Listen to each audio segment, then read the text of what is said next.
E eu nunca me propus a fazer isso, cara. Totalmente inspirado no Feynman, eu disse isso e sempre falo isso. Você, irmão, que tá criticando por trás de um perfil na internet que não tem nem foto, nem nome seu, e tá falando qualquer merda, sem nem ter sentado pra ler o livro, vocês botaram no coletivo 500 horas de trabalho e não geraram uma vírgula pra educação. O livro leva meu nome, eu sentei e eu fiz, vocês estão criticando e tá tudo no meu nome. Tranquilo, irmão, eu tô na arena.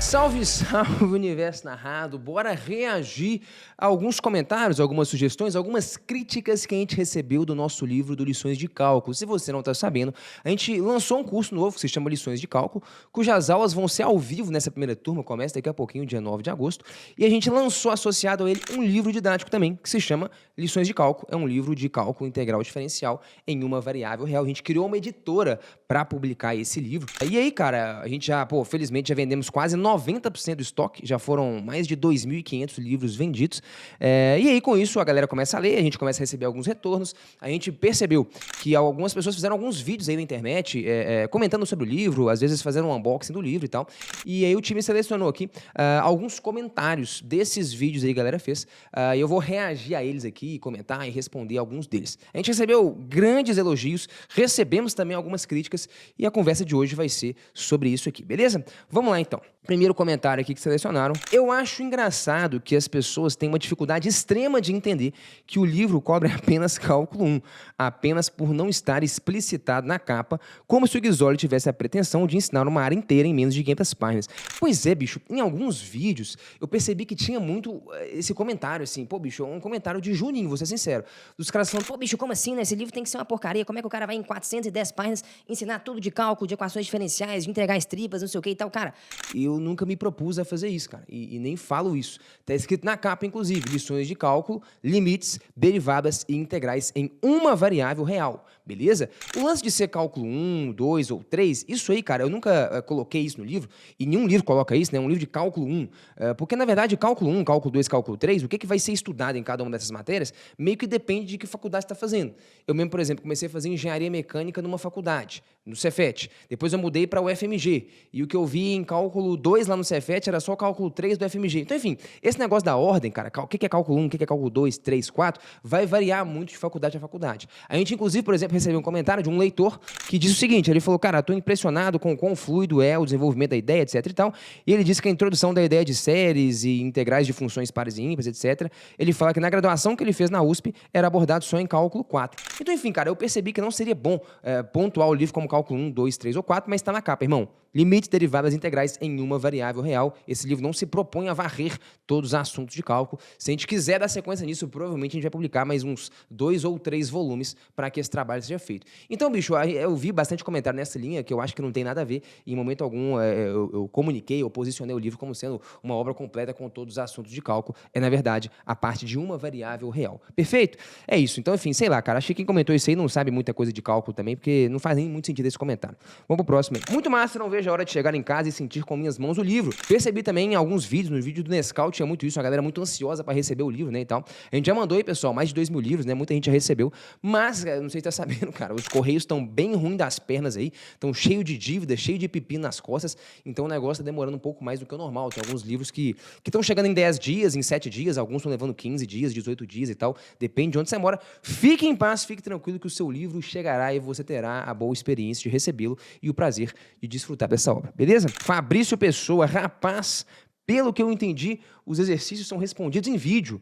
Cara, na minha época de graduação de matemática, isso não existia. Era eu andando sozinho sobre as chamas. Trabalho lindo demais. Tamo junto, Fabrício. Exatamente, cara.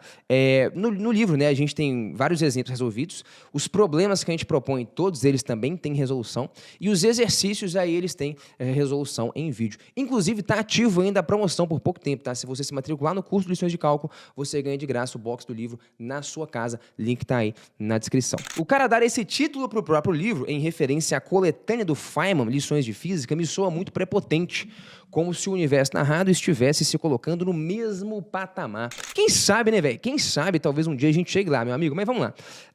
Talvez você não conheça tanto o nosso trabalho, tá? Mas para quem já conhece, sabe. Se você está conhecendo agora, vamos lá. O nosso curso de Física aqui, cara, a gente deu o nome para ele de Lições de Física.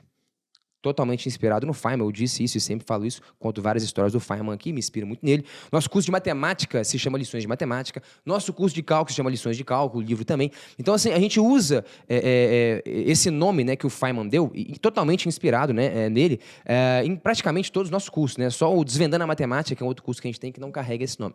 A ideia de aderir a esse nome, cara, é um posicionamento, cara. É uma espécie de posicionamento filosófico e pedagógico, né? O Feynman, vamos lá, para quem não conhece, cara, esse livro, o Feynman era um grande físico, né? Um cara genial, sabia física pra cacete, PhD em física e tal, ganhou o prêmio Nobel em física, então um dos maiores físicos ali da segunda metade do século XX, mas um excelente comunicador e um excelente professor, o que é muito raro. Essa interseção entre um cara que sabe muito, que era o caso do Feynman, e que é um excelente professor e um comunicador, é raríssima, cara. Inclusive, se você já fez faculdade aí e tal, se você, inclusive, estudou numa universidade federal, você sabe o que eu estou falando. Lá tá cheio de doutores, de pós-doutores, de caras que são ultra gabaritados e especialistas no assunto, mas que são péssimos professores. Que nem têm interesse, na verdade, em ser bons professores. Por qual razão, cara? Uma coisa que o Feynman era muito bom era mesmo sabendo muito, cara, ele sabia conversar com um PhD, com um colega de trabalho, mas ele sabia também descer vários degraus para adaptar a linguagem dele para o público para o qual ele estava lecionando naquele momento, cara. E se fazer entendido por aquele cidadão. Que se você não consegue, cara, pegar qualquer coisa, cara, de física, de matemática, qualquer conceito complexo e explicar para uma criança, você não entendeu o suficiente. Para ele, o exercício de conseguir explicar em diferentes camadas de profundidade era um exercício de dominar ainda mais o assunto e conseguir simplificar a linguagem. E ele faz isso muito bem no livro dele. Ele tem esse livro que se chama Lições de Física, um livro muito bom, onde ele discute muito mais ideias, ele não tem um compromisso tão grande, cara, com rigor, com a técnica. Ele quer realmente fazer um trabalho para que pessoas se fascinem e entendam a física, cara. Esse era o trabalho dele. Então, enfim, quando a gente coloca o nome dos nossos cursos e dos livros que a gente publica, e vamos continuar fazendo isso, como lições de alguma coisa, é totalmente inspirado no Feynman, não estou me propondo a querer inventar que foi eu que dei esse nome, não, é inspirado no cara mesmo, mas mais do que inspirado no cara, é um posicionamento, cara, de que esse é o tipo de educação que a gente acredita e esse é o tipo de trabalho que a gente quer entregar, saca? Um trabalho de ensino por lições, focado no entendimento e no desenvolvimento das ideias, cara, e com a humildade de descer e subir os degraus necessários para adaptar a comunicação àquele público para o qual a gente está ensinando, sacou, meu amigo? É nisso que a gente acredita aqui no Universo Narrado, certo? Espero que tenha ficado claro. O cara fala assim, dando uma visão de estudante de física aqui, eu acho que a ideia de fazer um livro parecido com Lições de Física do Feynman, e por isso não é parecido e tal, esse livro do Feynman é conhecido por ter um rigor menor com os conteúdos, tanto de conceitos quanto matemáticos, e ser um livro mais para construir a intuição do leitor sobre a física, sem se comprometer em ser rigoroso de fato. Daí quem queira se aprofundar com maior rigor ia preferir livros como os de Moisés ou Goldstein. Na verdade, cara, é o seguinte, o que eu acho que o Feynman peca um pouco no livro dele é o seguinte, ele é filosófico e abstrato demais nas ideias. Tipo assim, é um livro muito bom, eu li ele inteiro e tal, mas, por exemplo, é um livro que não tem exercícios. Né? Você termina um capítulo, não tem exercício para você treinar e tal. Então não é um livro feito para você dominar o ferramental. É um livro realmente feito para discutir as ideias, o que é excelente. Mas a gente entende, cara, que você precisa de exercícios, de exemplos resolvidos, de várias coisas, para você processar e começar a adquirir as habilidades ferramentais daquele assunto. Então o que a gente quis achar, cara, e por isso que eu acho que esse livro nosso tem um diferencial grande, era uma interseção. Então assim, pensa num espectro. De um lado está o livro do Feynman, cara, mais abstrato, mais focado no entendimento, na intuição e tal. E do outro lado, sei lá, vou pegar o Sturt, que eu acho um livro bem mais pragmático. Muitos exercícios, centenas de exercícios, focados em você dominar o ferramental e tal. O que a gente quis foi achar algo no meio do caminho. Algo em que a gente conseguisse discutir história da matemática, do desenvolvimento das ideias, contar muita história, desenvolver muita intuição, mas, ao mesmo tempo, possibilitar o aluno adquirir o ferramental. Então, esse foi o principal motivo pelo qual a gente quis escrever o livro. A gente achou que não tinha nada no meio do caminho. Sacou? E a gente foi e quis se posicionar lá. Então, não é totalmente inspirado no livro do Feynman nesse sentido, cara, porque eu acho que ele tá mais pra cá no espectro, sacou? Mas sim, cara, tudo que a gente faz, como eu disse, né, a inspiração do Feynman não é só nesse livro, cara, é de modo geral no que a gente faz enquanto educadores aqui no Universo Narrado, beleza? Leonardo Leite, 1249. Podia ter feito com menos firula e ter deixado mais barato. Se o intuito é espalhar conhecimento, falhou. Se é ganhar dinheiro, acertou. Parabéns pelo trabalho. Obrigado, Leonardo. Temos aqui um fiscal da Receita Federal que disse que a gente acertou aqui no ganho de dinheiro, né, cara? Ele deve estar sabendo aí exatamente quanto que a gente faturou, se deu certo, quanto que custou o livro, qual que foi o lucro dessa operação. Meu amigo, vamos lá. Podia ter feito com menos firula. Não, cara, não podia não, assim. Não sei o que você está chamando de firula. Se é no conteúdo ou se é no acabamento e na estética. No conteúdo, de forma alguma, porque, como eu disse, Daria para o livro ser 100% pragmático e focado em desenvolver só a mecânica e a habilidade ferramental da coisa. Mas não era isso que a gente queria, cara. A maior parte dos estudantes, eu lembro de conversar com um amigo meu, cara, ele é engenheiro, fez um mestrado em engenharia, e ele falou, cara, até hoje eu não sei o que é uma integral e o que é uma derivada. Eu sei calcular várias derivadas integrais, mas não sei o que significa. A gente não queria, cara, que as pessoas saíssem do nosso curso e terminassem a leitura do nosso livro com esse tipo de formação. A gente precisava do que você está chamando de firula, cara. A gente precisava de contar a história, desenvolver a intuição, que no espectro aqui está mais para o livro do Feynman. Então, a gente precisava gastar muito nessa contação de história, em trazer perspectivas históricas e filosóficas do desenvolvimento das ideias, porque a gente queria que os nossos leitores, que os nossos alunos saíssem não só sabendo a mecânica e a ferramenta, mas dominando também o desenvolvimento das ideias, o surgimento, o significado delas, o que é aquilo, para que serve, por que foi desenvolvido o maldito cálculo integral e diferencial. Beleza? Se o intuito é espalhar conhecimento, falhou, se é ganhar dinheiro, acertou. Parabéns pelo trabalho. Bom, cara, sobre o livro não ser mais barato. Como diria o nosso presidente, né, cara? Vou ter que citar, né? O nosso presidente disse, né? Se tá caro, é só não comprar. E você desconfia que tal produto tá caro, você não compra. Bom, brincadeiras à parte, cara, qual que é o lance? Por que a gente criou uma editora, inclusive, né? Quando a gente quis publicar o livro, a gente queria fazer algo muito único, muito diferente. Olha que louco. Nenhuma editora topou fazer o livro no nível que a gente queria. Capa dura, colorido, com aquela gramatura de papel, costurado. Falou, não, cara, esse livro aí ninguém vai comprar, não vai prestar, vai ficar caro, ninguém trabalha assim, cara. A galera quer comprar coisa barata e tal. Eu falei, não, cara, eu quero fazer uma parada massa. Eu quero fazer... Eu sou um cara que eu gosto muito de livros, quem me acompanha que sabe, cara. Eu tenho uma biblioteca pessoal que eu já investi mais de 60 mil reais em livros. Eu tenho um grande prazer, cara, em, às vezes, pagar mais caro num livro, porque o livro tem uma arte diferente, uma capa dura, o livro tem um acabamento diferente. Eu curto isso, sacou? Eu acho que o livro, ele é mais do que só papel impresso. E aí, como nenhuma editora topou fazer o trabalho desse jeito, a gente teve que criar a nossa editora para poder dar ao livro o devido respeito que a gente achou que ele merecia, sacou? Se erramos ou não, cara, aí o tempo dirá, mas a gente acredita que tem pessoas que valorizam esse tipo de trabalho também. Então, na nossa editora, não espere, cara, papel impresso encadernado, não é isso que a gente quer vender, não é isso, a gente não acredita nisso, sacou? A gente acredita que o livro é não só conteúdo, mas é também capa, é apresentação, é diagramação, é acabamento, acho que tudo isso faz parte, cara, da experiência de se comprar um bom livro. O Nescau, inclusive, né, no vídeo dele, o Nescau dá aula aqui, trabalha com a gente, um cara muito massa. No vídeo dele lá, reagindo e abrindo o livro, ele comenta isso, cara. Ele fala, cara, eu tinha comprado um notebook, tava para chegar, e o Guizoli falou que ia mandar o livro do Lições de Cálculo, cara. Aí bateram aqui e tal, chegou, achei que era o notebook, pô, era o livro. Eu fiquei mais feliz do que se tivesse recebido o notebook. Falei, pô, cara, que foda. Aí eu sei que a gente acertou, sacou? Aí eu sei que a gente acertou cheio, cara. Porque o cara ficou mais feliz em receber um livro do que um notebook. E, meu irmão, você não fica feliz em receber um livro se é só papel impresso, sacou? Aí não, cara, aí é um serviço de você ir ali numa papelaria na esquina da sua casa e mandar o cara imprimir. Não, a gente não quer imprimir papel e encadernar, a gente quer realmente criar materiais, cara, que deem o prazer de você pegar, de você presentear alguém, de você colocar na sua estante, esse tipo de coisa. Eu sei que tem gente que valoriza esse tipo de coisa, cara. Tem gente que dá... E aí, talvez, cara, ninguém faça livros nesse formato, nesse tipo de acabamento que a gente faz, porque de fato não é barato fazer. Né? Pegue qualquer outro livro de cálculo que você quiser citar, o Sturt, o Apostol, qualquer um que você pegar, cara, e compare com o acabamento que a gente fez. Nenhum deles tem tudo que a gente fez, cara. Capa dura, o livro laminado, costurado, gramatura de folha, o livro colorido por dentro, ninguém fez tudo isso. Talvez porque, de fato, financeiramente, deixa o custo um pouco mais alto. Então, até para te dizer, meu amigo, que talvez, se a gente tivesse escolhido esse outro caminho, mais da massa, talvez a gente teria até vendido mais e feito mais grana. Mas o nosso interesse aqui com o livro, cara, não era fazer dinheiro, a gente tem outras formas de gerar receita aqui. O nosso interesse era realmente fazer algo para quem valoriza esse tipo de coisa, saca? E eu acho que tem pessoas que valorizam, que estão dispostas a pagar um pouco mais para ter um livro, um acabamento diferente, nesse tipo de coisa. Tem gente que dá valor para isso. Tem gente que não dá, cara. E para quem não dá, tá de boa. Tem dezenas ou centenas de outras editoras, né, produzindo material aí que vai te atender, tá suave. A gente não quer vender para todo mundo, o maior número de pessoas possível. O que a gente queria era realmente fazer um trabalho que a gente se orgulhasse. Que a gente pegasse e falasse, caceta, irmão, que foda. E para isso a gente precisou criar uma editora, porque nenhuma outra topou fazer do jeito que a gente queria. Certo? Então é isso, cara. Do que vier da nossa editora, espere daí para cima. A gente não quer produzir, imprimir papel, encadernar, a gente quer fazer um trabalho diferente para quem valoriza esse tipo de coisa. Eu entendo que nem todo mundo dá o valor. Quer um outro exemplo, cara? Eu, por exemplo, é muito comum, eu compro muito livro e tal. Várias vezes, cara, eu prefiro comprar um livro em inglês do que a versão em português. Porque eu leio inglês e eu estou treinando meu inglês também e tal, aperfeiçoando o idioma, enquanto eu estou estudando aquele assunto. Então, assim, cara, já teve vezes, vou botar aí, velho, o último livro que eu comprei em inglês, eu vou botar o print das duas versões, em português e inglês. Teve livros, cara, é comum eu pagar 50, 70, 80, até 100% mais caro no mesmo livro em inglês do que em português.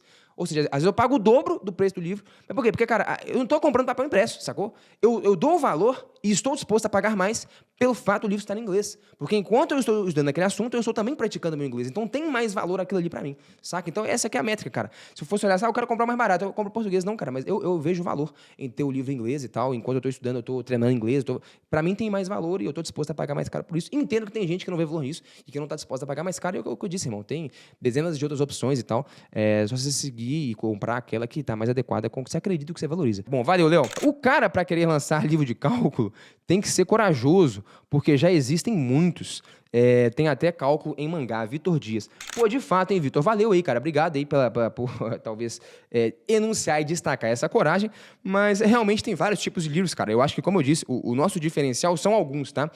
O principal deles é porque eu realmente identifiquei, eu li dezenas de livros de cálculo, cara, eu estudo há muitos anos isso daí. Eu identifiquei um ponto onde a gente podia atacar que seria interessante, cara. Um ponto em que o livro traz uma conversa leve, o livro tem várias inspirações literárias para que a forma de se narrar seja muito próxima de uma contação de história em alguma medida, ao mesmo tempo que o livro desenvolve muita intuição, tem muito exemplo, muito problema resolvido para você desenvolver a ferramenta. Então, realmente, eu achei que tinha um lugar diferente que não foi explorado para a gente poder encaixar o nosso material. Mas, se logramos ou não êxito nessa tarefa, nessa empreitada, os leitores vão dizer daqui a alguns meses, daqui a alguns anos. Fechou? Valeu demais, Vitor. Cara, essa aqui é boa. Vamos lá. Novaes 6460. O único problema é a quantidade de vezes que ele chama a função de f de x, enquanto que a função é somente o mapa f de A em B, e f de x é o elemento do seu conjunto e tal. Beleza. Cara, vamos lá. Isso aqui, bicho, eu acho que tem a ver com mais ou menos aquilo que eu tava falando. Eu vou dar um exemplo aqui, tá? Quando eu fiz faculdade, era na engenharia ainda, né? Lá na UFMG. Eu tinha uma matéria de GAL, Geometria Analítica, Álgebra Linear, que é uma matéria que você vê ali no segundo período da faculdade, de exatas e tal, que o livro que foi adotado, que era adotado no curso, era um livro ruim pra cacete, tá bom? Mas por que ele era adotado? Em todas as disciplinas de GAL e tal, que se davam lá no departamento. Porque o autor do livro era um professor do departamento, que era um especialista em álgebra linear, não sei o que e tal, pós-doutor no assunto, blá, blá, blá e tal. Então, o livro adotado era o livro dele. Mas o livro é uma bosta, cara. O livro é muito ruim, ninguém gostava, então era muito complexo, muito difícil, o livro não prestava. Mas ele era adotado porque, enfim, o meio acadêmico, ele tende a privilegiar o academicismo, né, e o tecnicismo. Então, o cara escreve um livro ultra técnico e que esse era o livro adotado na disciplina. Beleza. Onde eu tô querendo chegar, cara? É muito comum que o cara que é muito técnico, que sabe muito e tal, como eu disse, é muito difícil pegar um cara igual o Feynman, que sabe muito, mas que tem essa humildade, eu diria, cara, de descer alguns níveis e adequar a linguagem para o público com o qual ele está falando. Bom, vamos lá. O livro do cara era muito ruim por quê? Quem que pagava muito pau pro livro dele? Os colegas dele de departamento. Os caras que eram doutores, pós-doutores em matemática, todo mundo achava o livro foda, mas, pô, bicho, o livro não foi feito para esses caras, o livro era adotado no segundo período do curso, pô. Para um moleque de 18, 19 anos ali, que tinha acabado de entrar, acabou de dar cálculo, sacou? Então, pô, o livro foi escrito para quem? Primeira coisa, o livro foi escrito para os seus colegas acadêmicos ou o livro foi escrito para moleques de 18, 19, 20 anos que acabaram de entrar na faculdade? Porque, cara, a depender de para quem está escrevendo, a linguagem, a forma de apresentar, tudo é diferente na escrita, sacou? Eu diria que talvez, cara, hoje, se eu pegasse o livro do cara, talvez eu achasse o livro foda. Por quê? Agora que eu já me formei na faculdade, já fiz um mestrado, me especializei em física e matemática, estudei geometria diferencial, estudei análise, uma porrada de coisa, talvez se eu pegasse o livro do cara hoje, eu ia falar, cara, que livro foda e tal. Mas é isso, o livro foi feito para quem? Para mestres, para doutores ou foi feito para estudantes de graduação, sacou? E aí, cara, por que eu tô dizendo isso aqui? Tô dizendo porque o nosso livro, cara, não foi feito para agradar matemáticos, não foi feito para agradar os colegas de departamento daquele cara. Inclusive, teve um aluno que comprou o livro, falou, cara, que doido, não vejo a hora desse livro ser adotado nas universidades. Eu falei com ele assim, cara, se for adotado, eu vou ter certeza que eu falhei. Cara, a maior ofensa que eu posso ter é, na verdade, esse livro ser adotado em grandes universidades. Aí eu vou saber que eu falei miseravelmente. Por quê? Porque eu não escrevi, cara, para os acadêmicos. E o meio acadêmico, eu sei que ele é extremamente fechado, eu vivi no meio acadêmico. Esses caras não iriam adotar esse livro, porque esse livro não ia agradá-los. Mas eu não escrevi o livro para agradar esses caras. Eu não escrevi o livro para matemáticos. Então, o amigo cita ali o problema da função. E tranquilo, cara, o livro tem alguns errinhos ali mesmo e tal, sinal aqui, uma conta errada ali e tal. Inclusive, não posso deixar de agradecer alguns que tiraram um grande tempo e leram o livro inteiro, cara, e comentaram algumas coisinhas pra gente corrigir e tal. Mas, cara, o nosso objetivo era alcançar o estudante que tá vendo o cálculo pela primeira vez. Sacou? O cara que acabou de entrar na faculdade. O cara que não sabe cálculo, cara. O cara que quer entender de onde que a ideia vem, como que ele operacionaliza a ideia, mas como que a ideia surgiu, por que ela foi desenvolvida naquele contexto, para esse público, cara. Isso exige simplificar muita linguagem. Então, por exemplo, se for de função, cara, uma coisa é se apresentar a função, isso é muito comum, cara. Tem professor que faz isso. Chega lá pro aluno que tá começando a estudar função e, cara, o que é uma função? Ao invés do cara descer no nível, cara, desenvolver intuição no aluno de como é que funciona aquilo, como é que você operacionaliza, para depois ir desenvolvendo um pouco de rigor, o cara não. Chega lá, o aluno que viu função, o que é uma função, cara? A função F de A em B é um subconjunto do produto cartesiano de A por B, tal que para todo X em A existe um único Y em B, tal que X, Y pertence a F. Cara, o que é isso? É definição formal de função, né? O mapa que você falou. Mas, cara, chega uma hora que você fala, cara, que serventia tem se apresentar nesse nível de rigor isso para um aluno que está começando a ver o assunto, sacou? Então, assim, cara, quando eu terminei de escrever o livro com o engenheirão, eu falei com ele, engenheirão, eu tenho duas certezas, meu amigo. A primeira é que esse livro vai ficar muito foda. Cara, esse livro vai ficar legal pra cacete. E a segunda, irmão, é que vai ter algum erro. Cara, mesmo que eu lia e revisava tudo que ele escreveu, ele lia e revisava tudo que eu escrevi. Aí tinha um terceiro revisor, depois tinha um revisor técnico, que é o Filipão, que é doutor em matemática pela FMG, revisava tudo de novo. E, meu irmão, cada vez que a gente lia, a gente achava uma coisinha. Um sinalzinho errado, uma vírgula que não devia ter, Aí chegou uma hora que a gente decidiu, meu irmão, a gente gastou energia pra cacete. Eu acho que 98%, 99% do livro tá impecável. Cara, vai ter erro nesse negócio aí. Vamos fazer o seguinte, vamos botar na pista, cara. Os leitores vão ajudar a gente a identificar alguma coisa. E aí, cara, eu não posso deixar de agradecer várias pessoas que tiveram esse carinho, esse cuidado. O Cauã, por exemplo, foi um leitor nosso, ele comprou o livro e leu em 2 semanas, cara. Aí começou a apontar, cara, tem um erro de sinal aqui, pô, esse número aqui não é esse e tal, pô, acho que vocês erraram uma conta aqui, ia colar, cara, mandou vários detalhes, troquei ideia pra caramba com ele no WhatsApp, muito obrigado. Já falei com ele, inclusive, irmão, você já ganhou o volume 2 do Lições de Cálculo, que vai ser lançado em 2026, você já ganhou de presente, cara. Esse aqui é seu, pela ajuda que você nos deu aqui em realmente melhorar o nosso trabalho. Então ele foi um cara, que diferente de vários por aí, que estavam comentando e criticando sem nem ter lido o livro, ele sentou, pegou, leu o livro e realmente fez boas críticas, cara, pontuando alguns errinhos. E eu não tenho a menor dúvida de que vão existir alguns errinhos, tá? Até porque, cara, a galera fica comparando, tem um estúdio, tem não sei o quê, cara, porra, eu fico feliz vocês me compararem com esses caras, mas são livros que estão na 5ª edição, na 6ª edição, são livros que existem há 2, 3 décadas. Pô, irmão, tá maluco? Eu não tenho a menor expectativa de que o nosso livro esteja isento de qualquer errinho até talvez a 3ª ou a 4ª edição, cara. Eu acho que é isso, né? As novas edições vão surgindo justamente porque o público, o leitor, vai percebendo, cara, eu queria que tivesse isso, cara, tem um erro de sinal aqui, cara, você podia ter acrescentado isso. Então a gente já está trabalhando, meu irmão, na 2ª edição do livro, fazendo algumas correções, incrementando algumas coisas que leitores como esse sugeriram e tal. Então a 2ª edição já vai vir bastante refinada.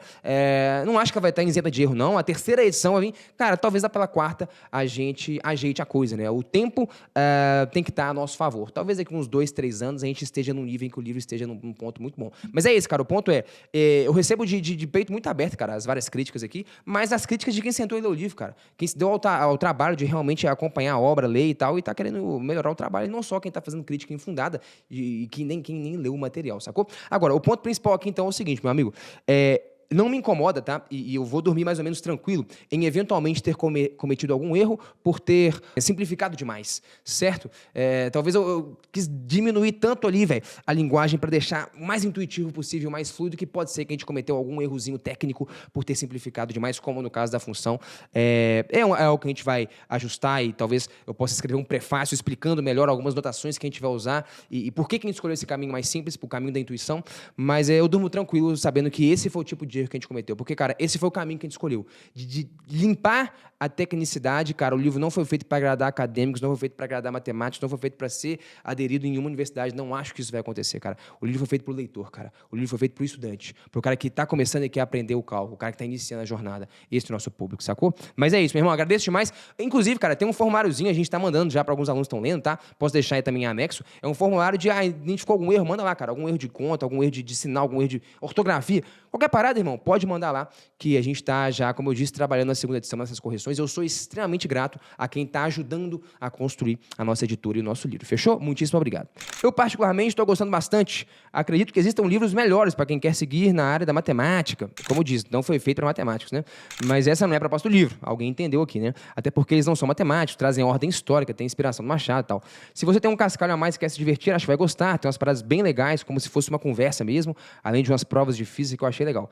Penso que é mais a ideia de abraçar o prazer do conhecimento que o rigor, o aprendizado engessado. Até o momento achei muito massa. É isso, cara, assim, a gente, que fique bem claro, a gente trabalha bastante no rigor, cara, não tem como você fazer cálculo integral integral diferencial sem muito rigor. Mas não sei se você sabia, inclusive, quando o cálculo foi desenvolvido, aí é um pouco de história, cara. Eu sei que tá, inclusive, criticando sem ter lido, talvez você nem saiba, mas senta que eu vou te dar uma aula. Meu irmão, quando o cálculo foi desenvolvido pelo Newton e pelo Leibniz, ele foi desenvolvido majoritariamente no estilo que a gente faz no nosso livro. Muito mais na intuição do que no desenvolvimento do rigor formal das ideias. Isso estou falando do século XVII ali, quando as ideias surgiram. O desenvolvimento rigoroso e formal foi surgir 2 séculos depois, cara. Século XVIII, século XIX, tá? Tinha um matemático muito foda, que é o Cauchy, né? Tem, inclusive, uma desigualdade famosa, né? Cauchy-Schwarz e tal. O Cauchy foi um matemático muito foda. Ele quase que cria e funde esse campo aí da análise, né, velho? Que é o desenvolvimento formal das ideias do cálculo. Porque o cálculo lida com umas ideias meio estranhas, meio abstratas. A gente discute muito isso no livro, né? A ideia de infinito, de infinitamente pequeno, uns negócios que é um pouco esquisito. Mas na época que os caras fizeram, o Newton e o Leibniz, século XVII, irmão, a ideia foi totalmente desenvolvida nessa linha que eu apresento no livro. A linha intuitiva, a linha com pouco formalismo, até porque esse formalismo, para amarrar essas ideias abstratas, nem existia. Depois de uns 200 anos que os matemáticos falaram, cara, que negócio esquisito, cara. Um negócio infinitamente pequeno, um negócio que se aproxima do outro sem nunca chegar, que coisa estranha é essa e tal. Cara, a gente precisa dar mais formalismo e desenvolver essas ideias. E aí surge um campo da matemática que se chama análise, que é o desenvolvimento rigoroso e formal dessas ideias, por exemplo, não só do cálculo, mas de outras ideias da matemática, né? Mas, enfim, algumas ideias do cálculo se formalizam no estudo da análise, sacou? Então, enfim, o próprio formalismo e rigor dentro do cálculo, que realmente você estuda com mais detalhe num curso de análise, não num curso de cálculo, foi desenvolvido só alguns séculos depois do desenvolvimento do próprio cálculo, sacou? Então, eu preferi muito mais apresentar a ideia e a perspectiva mais original de como ela se desenvolveu do que, de fato, a ideia muito rigorosa e muito formal, que ela surgiu só 100, 200 anos depois e que eu acho que ela é relevante apenas para matemáticos, cara. Para físicos, para engenheiros e para a maior parte da galera que vai estudar isso num curso de exatas, esses caras não vão estar muito interessados nos épsilons e deltas, apesar de que tem uma sessão inteira que a gente constrói o formalismo de épsilons e deltas e tal. E eu faço questão de falar nessa sessão, cara, numa primeira leitura, você pode pular essa sessão. Por quê? Porque é a seção mais formal do livro, onde a gente faz o epsilon, o delta, a gente mostra como é que essa ideia se formaliza, como é que você estrutura isso de um jeito rigoroso, a gente gasta muito lá, faz vários exemplos, mas eu falei, cara, tá vendo pela primeira vez isso aqui, cara, pode pular, cara, porque na primeira vez isso aqui vai ser muito denso, muito abstrato, muito esquisito para você, então, ou seja, mostra que, mais uma vez, o nosso compromisso é muito mais com a leitura fluida e o entendimento da ideia pelo leitor, cara, do que com o rigor excessivo, sacou? Mas é isso, acho que esse cara conseguiu pegar bem aqui a ideia, a proposta do livro. Hipocrisia ter um livro físico. Eles deveriam lançar um audiolivro narrado. E Yuri, cara, eu não sei se o Yuri tava zoando, se o Yuri é maluco, se isso aqui era uma ironia e tal, né? Mas eu acho um pouco abstrato um audiolivro narrado. Você aprender cálculo, sacou, de olho fechado, só escutando um áudio, não me parece uma ideia muito inteligente, ok? Mas um camarada, comprei o livro com o objetivo de valorizar o profissional brasileiro e valorizar meu conterrâneo mineiro. Tamo junto, mestre. Muito obrigado. Fico feliz com isso. E eu acho que essa é uma postura legal, cara. Enquanto tinha muita gente, uma galera tacando pedra sem nem ter lido o livro, tem gente que comprou. Aí, cara, entra num papo legal, cara. É um papo de que realmente...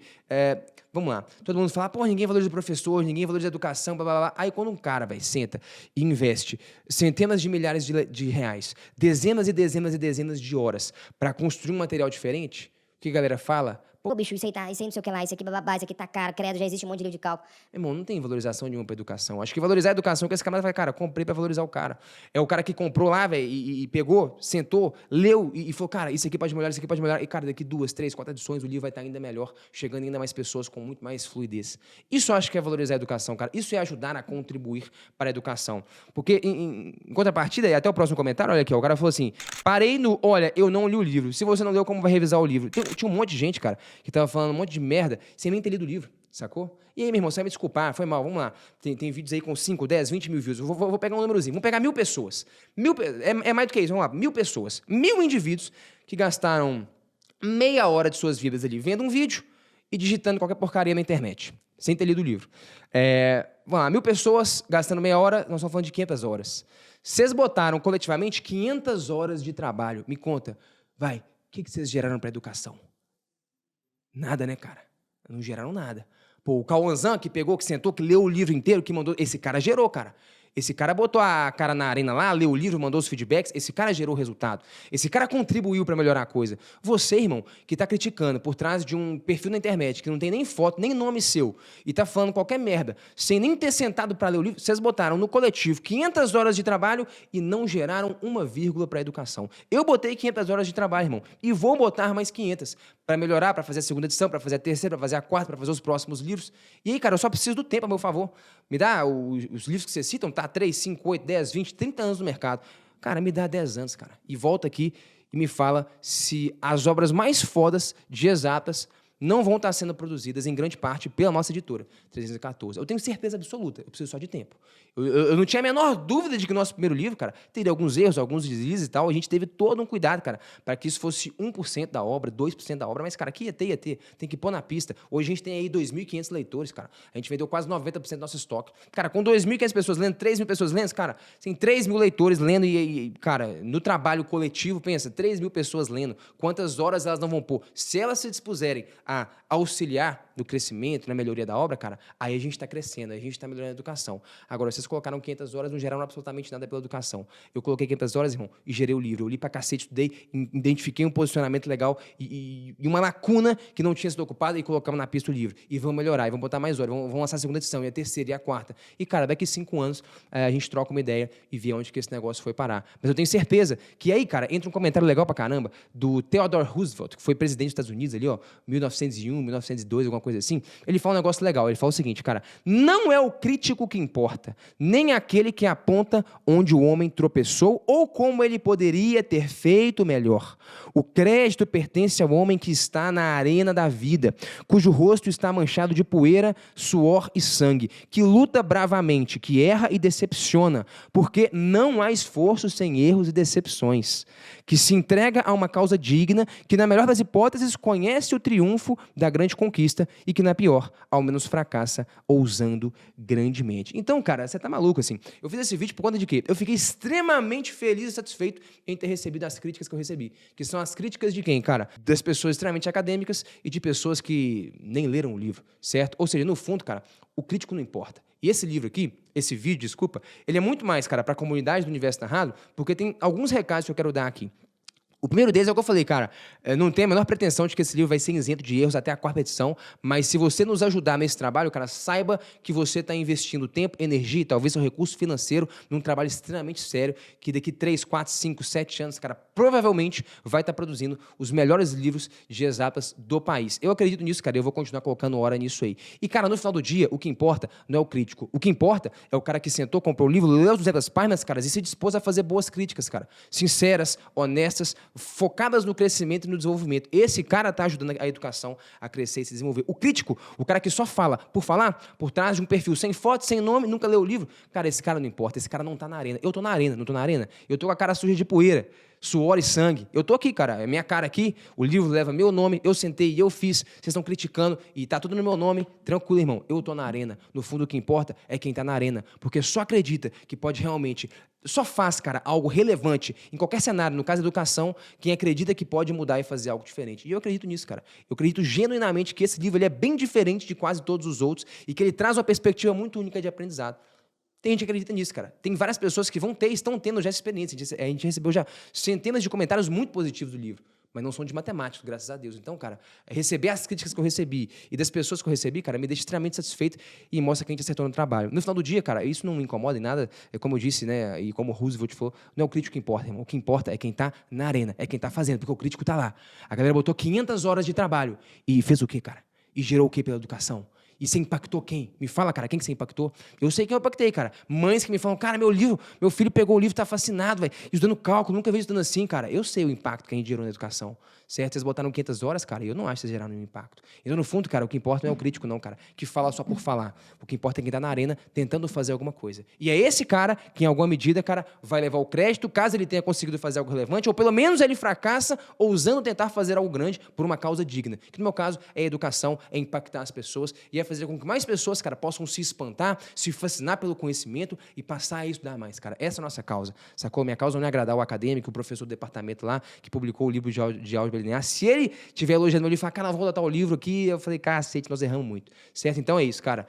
Não é o crítico que importa, o que importa é quem está na arena. Nos próximos 5, 10 anos eu vou continuar na arena. Escrevendo, revisando, estudando pra cacete, recebendo críticas, todas as construtivas que nós vamos usar para melhorar. E, cara, me dá 10 anos. Me dá 10 anos, a gente vai ver onde que essa editora vai estar e o que a gente vai ter produzido de material e que impacto que a gente vai ter gerado aqui na educação no Brasil. Porque eu vou estar na arena e você não está na arena. Então fica esse recado, não é para quem está criticando, é para você que nos segue no Universo Narrado. Aqui no Universo Narrado, cara, a gente não cultua a ignorância, mas a gente também não cultua a covardia, correto? Então é isso, cara. A gente faz transformação mesmo, é na arena. O que importa é quem tá na arena, é quem tá com o rosto sujo de poeira, de sangue e de suor fazendo. Dando a cara a tapa. Tá no meu nome, o livro tá no meu nome. É isso, irmão. Deixa eu ver. Cara, tem um comentário aqui, engraçado pra cacete, que eu falei assim, não é possível, cara. Eu comprei o livro para um primeiro contato, achei muito bom, mas uma coisa que eu achei ruim foi a parte do nome dos autores. Professor Engenheiro. Eu acho que deveria ser o nome do cara. A galera tem uma dificuldade muito grande, cara, em acreditar que o nome do cara é Engenheiro da Silva. Eu vou pedir pro time botar aqui o RG do cara aqui pra vocês, beleza? E é isso, galera. Não cultuamos ignorância, não cultuamos a covardia. Sapere Aude. Daqui 10 anos a gente se fala.